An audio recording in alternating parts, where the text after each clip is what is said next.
देखिए, उदारीकरण की बात करें यानी इकोनॉमिक लिबरलाइजेशन इन इंडिया, आर्थिक रूप से लिबर्टी लाना। भारतीय अर्थव्यवस्था को गति प्रदान करने के लिए नियमों में शिथिलता लाने की आवश्यकता थी, इसलिए भारत में आर्थिक उदारीकरण की शुरुआत हुई। देखिए, लेकिन इसकी आवश्यकता क्यों पड़ी, पहले यह जानना जरूरी है। तो बच्चों बड़े ध्यान से सुनना, मैं आपको बताना चाहूंगा, भारत विश्व का बहुत पुराने देशों में से गिना जाता है, विश्व शक्ति के रूप में माना जाता है, विश्व गुरु माना जाता है, और भारत को सोने की चिड़िया कहा जाता है, क्योंकि अंग्रेजों के आगमन से पहले भारत विकसित राष्ट्रों की श्रेणी में गिना जाता था, समृद्ध राष्ट्रों की श्रेणी में गिना जाता था। भारत में राज व्यवस्थाएं चलती थी, राजतंत्र चलता था, रियासतें चलती थी। अंग्रेज भारत में आए और उन्होंने यह व्यापार करने की अनुमति मांगी। हमारे राजाओं ने उन्हें व्यापार करने की अनुमति दी, और उन्होंने देखते ही देखते हमारे राजाओं को एक दूसरे से लड़ाकर फूट डालो राज करो की नीति के तहत भारत पर शासन करने लगे। शासन के नाम पे उन्होंने शोषण किया, और फाइनली 200-250 साल तक उन्होंने भारत की अर्थव्यवस्था का शोषण किया, और इसका परिणाम यह रहा कि भारतीय अर्थव्यवस्था पिछड़ गई, गतिहीन हो गई और गर्त में चली गई। ऐसी दशा में भारतीय अर्थव्यवस्था का उत्थान करने की अत्यंत आवश्यकता थी, इसीलिए भारत में आर्थिक नियोजन किया गया, भारत में एलपीजी की आवश्यकता पड़ी। तो इस चैप्टर का जो आधार है उसका सबसे बड़ा कारण यही था कि कैसे न कैसे करके भारतीय अर्थव्यवस्था को गति प्रदान करना, गतिशीलता लाना, ताकि देश की अर्थव्यवस्था में उत्थान हो सके, देश की जनता का कल्याण, मानव विकास हो सके। इसके लिए भारत में आर्थिक नियोजन करना पड़ा। तो बच्चों बड़े ध्यान से समझिएगा। तो आज हम बात कर रहे हैं इकोनॉमिक लिबरलाइजेशन इन इंडिया। ध्यान से सुनिएगा। देखिए, उदारीकरण, सबसे पहले तो अपन को यह जानना पड़ेगा कि उदारीकरण क्या होता है। मैं इस शब्द को क्लियर करना चाहूंगा, बच्चों बड़े ध्यान से सुनना। उदारीकरण, देखिए, उदारीकरण जो शब्द बना है वो उदारता से बना है। सरकार की तरफ से उदारता दिखाना। अब मैं आपको बताना चाहूंगा उदारीकरण की आवश्यकता क्यों पड़ी। मैं आपको बताना, इसको क्लियर करना चाहूंगा कि जब अंग्रेज भारत में आए तो उन्होंने बड़े विनम्र भाव से हमारे राजाओं से अपील करी कि हम यहाँ व्यापार करना चाहते हैं, या कंपनी खोलना चाहते हैं, हम भी कमाना चाहते हैं और आपको भी कमाने का अवसर देंगे। हमारे राजाओं ने उन्हें अनुमति दी, और उन्होंने यह व्यापार करने के साथ साथ यहाँ पर रहते हुए उन्होंने हमारे राजाओं को एक दूसरे से लड़ाना शुरू किया, और फूट डालो राज करो की नीति से भारत में वो शोषण करने लगे। फाइनली 200-250 साल तक हम अंग्रेजों के उपनिवेश रहे, और लंबे संघर्ष के बाद, हमारे बहुत से स्वतंत्रता सेनानियों के त्याग बलिदान के बाद, भारत 15 अगस्त 1947 को आजाद हुआ। जब देश आजाद हो गया तो हमने कठोर नियम बनाए, एफडीआई पे रोक लगाई, और व्यापार संबंधी नियमों में बहुत से तरह के कठोर नियम और प्रतिबंध लगाए, और हमने अपने तरीके से आर्थिक नियोजन की शुरुआत करी, और ये परंपरा चलती रही। लेकिन ये कठोर नियम ही भारतीय अर्थव्यवस्था को नुकसान भी पहुंचाने लगे, क्योंकि विश्व के अन्य देश, वैश्विक संस्थाएं, वित्तीय संस्थाएं हमारे सहयोग करने से मना कर दिया, क्योंकि हमारे जो नियम थे वो अन्य देशों की तुलना में काफ़ी कठोर थे। इसी वजह से विदेशी कंपनियां भारत में व्यापार नहीं कर सकती थी, भारत में एफडीआई नहीं कर सकती थी, इन्वेस्टमेंट नहीं कर सकती थी। ऐसी दशा में नियमों में उदारता लाने की आवश्यकता पड़ी, ताकि हम विश्व के अन्य देशों के साथ कंधे से कंधा मिलाकर काम कर सके। तो देखिए बच्चों, उदारीकरण की जरूरत इसलिए पड़ी। वैसे उदारीकरण का शाब्दिक अर्थ होता है नियमों में उदारता लाना, छूट देना, ढील देना। ध्यान रखिएगा। तो आज बात करते हैं भारत में आर्थिक उदारीकरण। देखिए, भारत में आर्थिक उदारीकरण की बात करें तो उससे पहले मैं आपको बताना चाहूंगा कि जब देश आजाद हुआ तो देश की अर्थव्यवस्था को गति प्रदान करने के लिए भारत में आर्थिक नियोजन करना पड़ा, और आर्थिक नियोजन का जो प्रारूप, मॉडल या फॉर्मूला जो हमने लिया वो रूस से लिया। तो ध्यान से समझना, आजादी के बाद भारत में रूस से प्रेरणा लेकर हमने नियोजित अर्थव्यवस्था की शुरुआत करी, और यह शुरुआत हमने 1 अप्रैल 1951 से करी। कब से करी? 1 अप्रैल 1951 से। यानी भारत में आधिकारिक रूप से, विधिवत रूप से नियोजित अर्थव्यवस्था की शुरुआत 1 अप्रैल 1951 से हुई थी। तो बच्चों बड़े ध्यान से सुनना, इस पॉइंट को नोट कर लेना कि भारत में पंचवर्षीय योजना का मॉडल या भारत में आर्थिक नियोजन की अवधारणा हमने किस देश से ली थी? तो ये हमने रूस से ली थी। और भारत में विधिवत रूप से, आधिकारिक रूप से आर्थिक नियोजन की शुरुआत कब से मानी जाती है? 1951 से मानी जाती है, और धीरे धीरे हमने आर्थिक विकास की ओर अग्रसर हुए। तो भारत में 1951 में हमने आर्थिक नियोजन की शुरुआत हुई, और यह शुरुआत हमने 1 अप्रैल 1951 से की प्रथम पंचवर्षीय योजना के रूप में। ध्यान रखिएगा, पंचवर्षीय योजनाएं भारत में 51 से शुरू हुई और चलती रही, यानी 1951 से लेकर 1990 तक, यानी बीते 40 वर्षों के दौरान हमने अपने काफी उपलब्धि हासिल करी, और करीब 7 पंचवर्षीय योजनाएं भी हमने पूरी करी।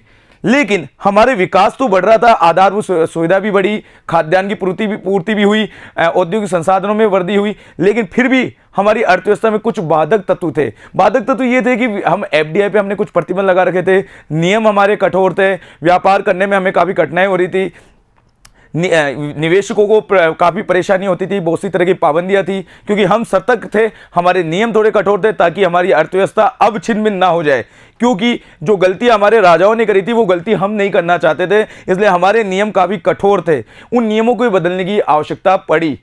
तो देखिए 1951 से 90 का जो टाइम पीरियड था, यानी वो 40 वर्ष, जिसमें 7 पंचवर्षीय योजना हुई, उस नियोजित विकास में हमने कई उपलब्धियां भी हासिल करी। ऐसी बात नहीं है कि हमने अपने देश का उत्थान, कल्याण और विकास करने के लिए हमारे तत्कालीन प्रधानमंत्री पंडित जवाहरलाल नेहरू के द्वारा काफी महत्वपूर्ण प्रयास किए गए, और उन्हीं प्रयासों में सबसे बड़ा प्रयास माना जाता है पंचवर्षीय योजना, और इसका रिटर्न भी हमें बहुत अच्छा मिला, जिसके माध्यम से हम खाद्यान्न क्षेत्र में आत्मनिर्भर भी बने, औद्योगिक ढांचा भी हमारा मजबूत हुआ, जैसे देश में विकास के आधारभूत ढांचा तैयार हुआ और भारत खाद्यान्न क्षेत्र में आत्मनिर्भर बना। लेकिन इसके बाद भी हमारे गंभीर और सघन प्रयास जो हमने किए वो 1985 के बाद प्रारंभ हुए, जो अब तक चल रहे हैं, लेकिन जो हमें परिणाम चाहिए थे वो अभी तक नहीं मिल पाए। क्या कारण थे, अब ध्यान से सुनना।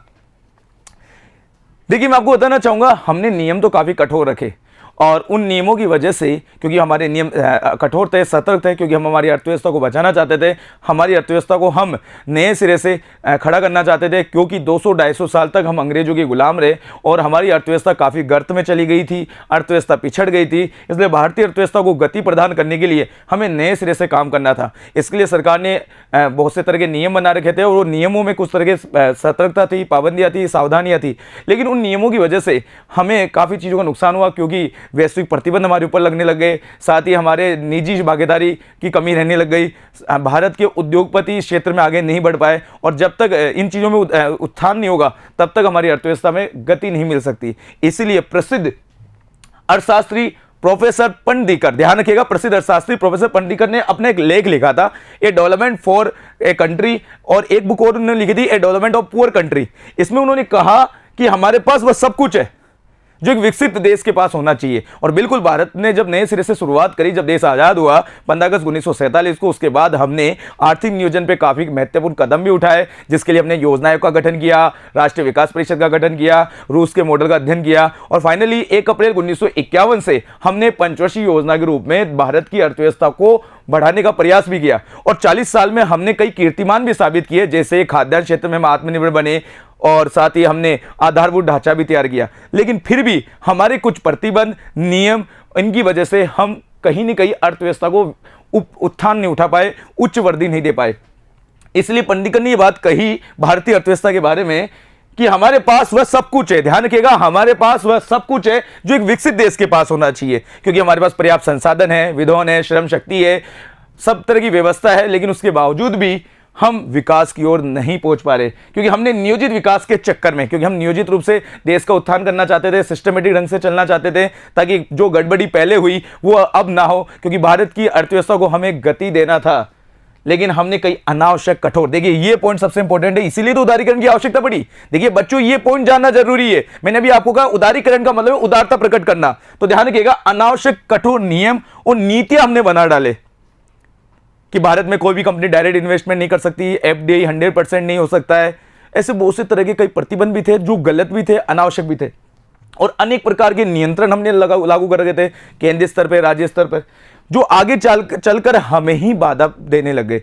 इसलिए इनको ढीला करना जरूरी था, इनमें शिथिलता लाना जरूरी था, कुछ नियमों को हटाना जरूरी था, अनावश्यक पाबंदियों को खत्म करना जरूरी था, और इसीलिए भारत में उदारीकरण का दौर शुरू हुआ। तो बच्चों, अब आपको समझ में आ गया कि आर्थिक उदारीकरण की क्यों आवश्यकता पड़ी। ध्यान से समझना, भारत में आर्थिक उदारीकरण की अगर हम बात करें तो यह प्रक्रिया 1973 में ही शुरू हो गई थी, ऐसी बात नहीं है, लेकिन तत्कालीन सरकार ने निजी क्षेत्र के लिए काफी उद्योगों को बढ़ावा दिया, निजी क्षेत्र की भागीदारी भी बढ़ाई, लेकिन एक्चुअल में अगर हम बात करें तो 1985 के बाद से इसमें ये दौर प्रारंभ हुआ, और फाइनली 24 जुलाई 1991 की नीति में तत्कालीन वित्त मंत्री डॉक्टर मनमोहन सिंह ने एलपीजी पे घोषणाएं करी, आरक्षित उद्योगों की संख्या कम करी, प्राइवेटेशन को उन्होंने बढ़ावा दिया, और साथ ही नियमों में शिथिलता लाई, जिसमें हमने निजी क्षेत्र को बढ़ावा देने की कोशिश करी। अब बात करते हैं उदारीकरण का अर्थ क्या है। देखिए इसे बड़े ध्यान से समझना, क्योंकि एग्जाम में ये प्रश्न पूछ लिया जाता है कि उदारीकरण का अर्थ क्या है और भारत में आर्थिक उदारीकरण का दौर कब शुरू हुआ था। ऐसे प्रश्न एग्जाम में पूछ लिए जाते हैं, तो बच्चों बड़े ध्यान से समझना है।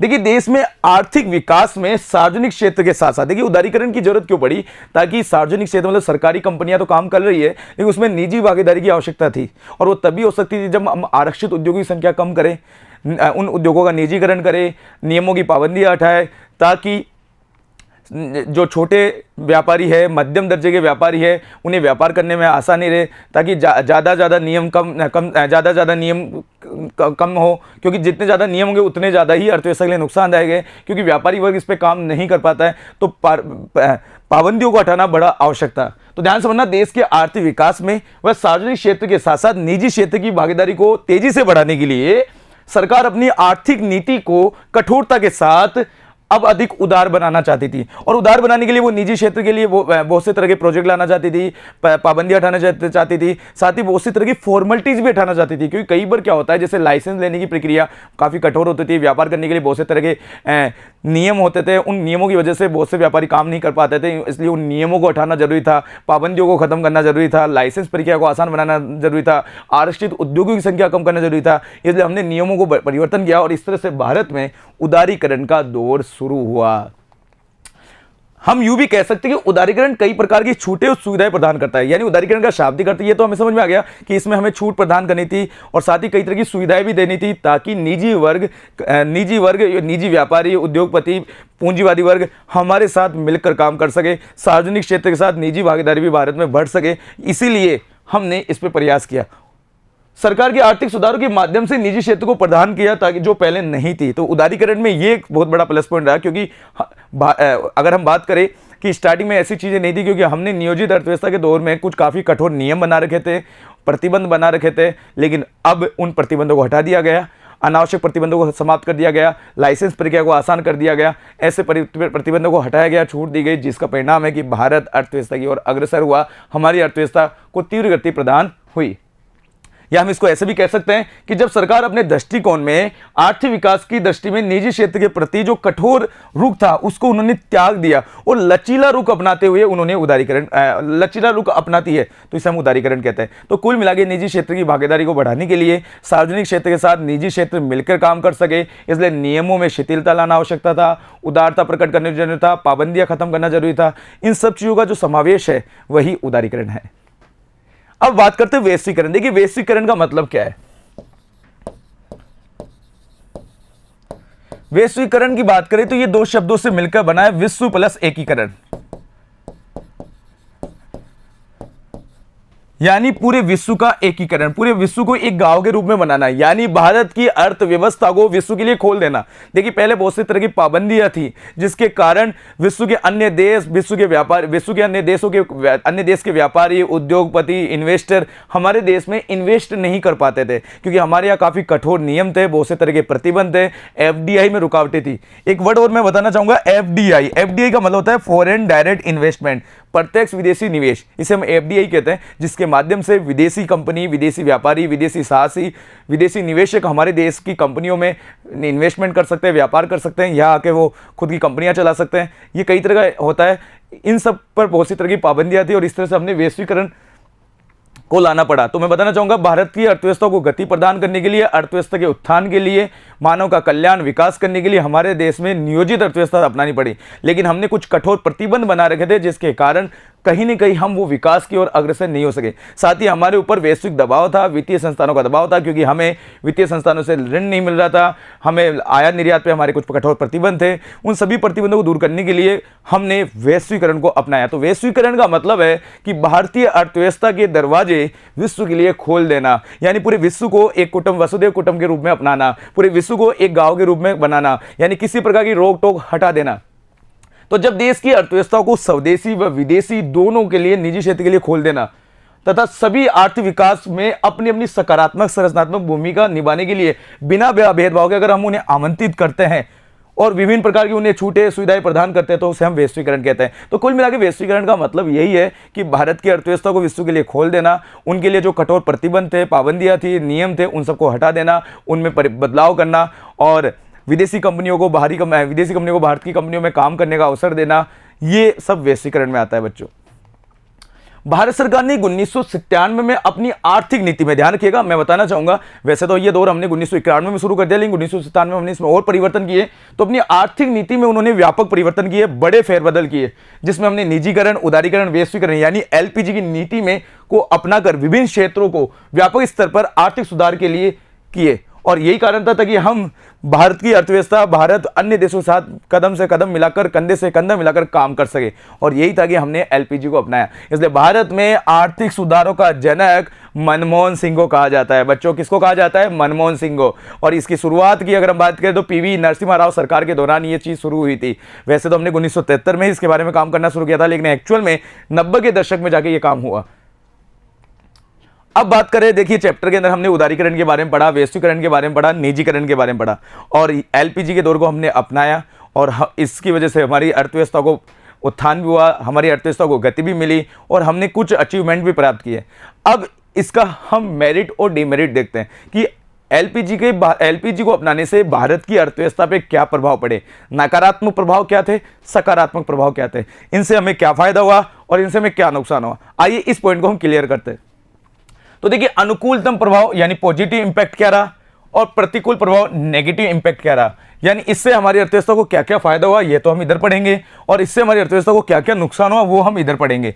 तो देखिए, पॉइंट को बड़ी ध्यान से समझना। पहला पॉइंट है, अर्थव्यवस्था के सभी क्षेत्रों में व्यापक आर्थिक सुधार हुए। बिल्कुल सही है, अर्थव्यवस्था के सभी क्षेत्र में हमारे यहाँ व्यापक काफी सुधार हुए, क्योंकि हमारे पास पूंजी का अभाव था, हमारे पास तकनीकी का अभाव था। इसलिए जब हमने भारत की अर्थव्यवस्था को विश्व के लिए खोल दिया तो बहुत सी विदेशी कंपनियां भारत में आई, इन्वेस्टर आए, साहसी आए, और उन्होंने हमारे देश में दिलचस्पी ली, हमारे यहाँ इन्वेस्टमेंट किया, और इससे हमारे ज्ञान में वृद्धि हुई, व्यापार में वृद्धि हुई, और आयात निर्यात में वृद्धि हुई, और परिणाम थे हमारे देश में आर्थिक सुधार हुआ। दूसरा पॉइंट कहता है कि प्रत्यक्ष विदेशी विनियोग में वृद्धि हुई। बिल्कुल, क्योंकि हमने काफ़ी कठोर प्रतिबंध लगा रखे थे, जिसके कारण विदेशी कंपनियां भारत में नहीं आ पा रही थी, या उन्हें कई रुकावटों को सामना करना पड़ता था। साथ ही हमने एफडीआई में भी काफ़ी नियम बना रखे थे कि 26% से ज़्यादा इन्वेस्टमेंट नहीं कर सकते, कई किसी में हम 50% से ज़्यादा इन्वेस्टमेंट नहीं कर सकते। लेकिन सरकार ने उन नियमों को भी चेंज किया, और उन्होंने एफडीआई को बढ़ाया ताकि हमारे देश में पूंजी वृद्धि हो सके, क्योंकि जब पूंजी वृद्धि होगी तो व्यापार करने में आसानी होगी, साहसी बढ़कर काम कर सकता है, इन्वेस्टमेंट कर सकता है, और अपने रोजगार प्रदान कर सकता है। तो कुल मिला के प्रत्यक्ष विदेशी विनियोग में वृद्धि हुई, और इसका परिणाम है कि रोजगार के अवसर बढ़े। और फायदा होता है विनिवेशों में वृद्धि। ध्यान रखिएगा, जब देश में उदारीकरण, निजीकरण का दौर शुरू हुआ तो इन्वेस्टमेंट के साथ हुआ, साथ ही बहुत सी कंपनियों ने हमारे देश में इंटरेस्ट लिया, और हमारे विनियोग में वृद्धि हुई। औद्योगिक विकास, ये सबसे इंपॉर्टेंट है, बिल्कुल इसीलिए हमने एलपीजी को अपनाया। देखिए, जब देश आज़ाद हुआ तो उस समय भारत की अर्थव्यवस्था काफ़ी पिछड़ी हुई थी बच्चों, क्योंकि उस समय भारत के प्रधानमंत्री के सामने सबसे बड़ी जो समस्या थी वो थी निर्धनता, बेरोजगारी, खाद्यान्न समस्या, और उन सभी का समाधान करने के लिए हमने अपने स्तर पे काफ़ी प्रयास भी करे, जिसमें हमने नियोजित अर्थव्यवस्था अपनाई, आर्थिक सुधार भी किए। लेकिन फिर भी हमारे पास तकनीकी अभाव था, पूंजी अभाव था, और ज्ञान का अभाव था, नवप्रवर्तन का अभाव था, क्योंकि हमारे पास पुराने परंपरागत विधियाँ थी, तकनीकी थी, जिसके तहत हमारे यहाँ कॉस्टिंग भी ज़्यादा आ रही थी, और हमारे पास पर्याप्त मात्रा में प्रोडक्शन भी नहीं हो पा रहा था। इन सब चीज़ों को सॉर्ट आउट करने के लिए हमने नियोजित अर्थव्यवस्था को अपनाया, लेकिन हम वो मुकाम हासिल नहीं कर पाए जो हम चाहते थे। फाइनली हमने एलपीजी को अपनाया, जिससे हमारे देश में निजीकरण को भी बढ़ावा मिला, हमारे देश में नियमों में उदारता है, जिससे व्यापारी अच्छे से मन लगा के काम कर पा रहा है, और साथ ही विदेशी अर्थव्यवस्था के लिए जब हमने दरवाजे खोल दिए तो बहुत से इंटरेस्टेड जो बिजनेसमैन थे, फॉरेनर कंपनियां थी, उन्होंने भारत में व्यापार किया, और परिणाम तो यहाँ रोजगार बढ़े, औद्योगिक ढांचा बिल्डअप हुआ, और कंपटीशन का माहौल क्रिएट हुआ, और इस प्रतिस्पर्धा के दौर में उपभोक्ता को फायदा भी हुआ। तो कुल मिला के औद्योगिक विकास जो हुआ वो ये भी एक एलपीजी का एक सकारात्मक पहलू है।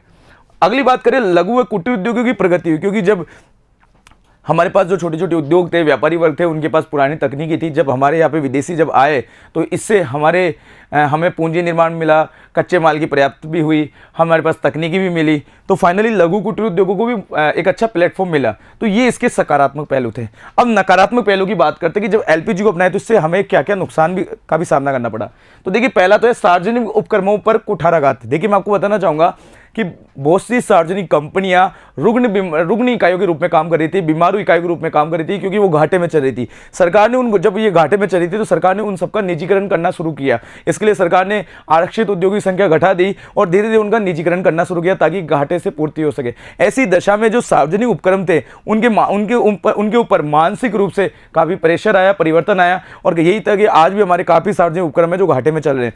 तो सार्वजनिक उपक्रमों पर कुठाराघात हुआ, दबाव बनने लगा और फाइनली निजीकरण को बढ़ावा होने से उनमें द्वेष की भावना भी उत्पन्न हुई। जैसे भी आप देख रहे हैं रेलवे का निजीकरण किया जा रहा है, जिससे रेलवे कर्मचारियों पे द्वेष उत्पन्न हो रहा है। तो कहीं ना कहीं ये एक कुठाराघात भी हम कह सकते हैं। साथ ही विदेशी ऋण भार में वृद्धि, बिल्कुल, क्योंकि जब हमने एलपीजी को जब अपनाया तो हमारे व्यापार के दरवाजे हमने खोल दिए और इसके लिए हमने ऋण भी लेना शुरू किया, व्यापार करना शुरू किया, एफडीआई भी बढ़ाया। लेकिन कहीं ना कहीं हमारे ऊपर यहाँ पर एक तरह से लोन भी बढ़ता जा रहा है। वही तीसरी बात करें बेरोजगारी को बढ़ावा, ये एक इंपॉर्टेंट पॉइंट है, क्योंकि एमएनसी मल्टीनेशनल कंपनियां बहुत सी एमएनसी जब भारत में आ गई तो हमारे यहाँ छोटे छोटे उद्योग तबाह हो गए, छोटे छोटे उद्योग खत्म हो गए। ऐसी दशा में वो लोग बेरोजगार हो गए। तो कहीं ना कहीं यहाँ बेरोजगारी भी को भी बढ़ावा मिला है, क्योंकि तकनीकी बढ़ी है, टेक्निक बढ़ी है, और ऐसी दशा में जो छोटे छोटे उद्योग थे उनका व्यापार खत्म हो गया, क्योंकि उनके जो प्रोडक्शन थे वो काफ़ी कॉस्टिंग आती थी, उनके पास पर्याप्त पूंजी नहीं थी, तकनीकी नहीं थी, मशीन नहीं थी। ऐसी दशा में वो बड़े उद्योगों का सामना नहीं कर पाए और वो समाप्त हो गए। तो कहीं ना कहीं यहाँ पे एक बेरोजगारी भी एक पहलू है जो कि प्रतिकूल प्रभाव के रूप में हम मान सकते हैं। दोस्त बच्चों, इसके बाद अगला पॉइंट बात करें घरेलू उद्योगों का पतन। बिल्कुल सही बात है, क्योंकि हमारे जो छोटे छोटे उद्योग थे वो उनकी प्रतिस्पर्धा का सामना नहीं कर पाए, पर्याप्त मात्रा में माल उपलब्ध नहीं करा पाए, कॉस्टिंग नहीं दे पाए। तो ऐसी दशा में वो धीरे धीरे बंद होते गए, लुप्त होते गए, और ऐसी दशा में हमारे घरेलू उद्योग भी खत्म हो गए। देश की वैश्विक संपदा पर विदेशी कंपनियों का प्रभाव, बिल्कुल सही है, क्योंकि धीरे धीरे जब फॉरेन कंपनियां हमारे यहाँ देश में आने लगी तो उन्होंने भारतीय व्यापार पे कब्जा करना शुरू करने लगा, क्योंकि एफडीआई उनका बढ़ने लगा, तकनीकी बढ़ने लग गई, इन्वेस्टमेंट बढ़ने लगा, और कहीं ना कहीं हम उनके आदी भी होते चले। तो ऐसी दशा में हमारे बाजार पे पूर्णतः उनका काबू होने लगा। तो कहीं ना कहीं ये भी एक एलपीजी का दुष्प्रभाव है। वही बात करें भारतीय संस्कृति में विदेशी कंपनियों का प्रभाव, बिल्कुल सही है, क्योंकि जब विदेशी कंपनियां जब भारत में आए तो साथ ही साथ विदेशी कल्चर भी भारत में आ गया। ऐसी दशा में हमारे जो पुराना कल्चर था, ढर्रा था, सिस्टम था, वो भी इससे प्रभावित होता जा रहा है। तो कहीं ना कहीं हम कह सकते हैं कि एलपीजी भारत के लिए सकारात्मक रूप से काफ़ी लाभदायक रही, फायदेमंद रही। इससे हमारे औद्योगिक विकास की प्रबल संभावनाएं बढ़ी, रोजगार बढ़ा, लेकिन कहीं ना कहीं इसके नुकसान भी देखने को मिले। लेकिन फाइनली अगर हम संक्षिप्त में इसका सारांश निकालें तो बच्चों, इससे भारतीय अर्थव्यवस्था को फायदा ही हुआ है, क्योंकि देश की अर्थव्यवस्था को जो उत्थान चाहिए था कहीं ना कहीं उसमें ये सबसे बड़ा टॉनिक के रूप में काम किया। तो आज इस वीडियो में, इस चैप्टर में हमने जाना कि किस तरह भारत में उदारीकरण, वैश्वीकरण और निजीकरण की शुरुआत हुई और इसके क्या क्या फायदे हुए। वीडियो के अंत तक जुड़े रहने के लिए धन्यवाद।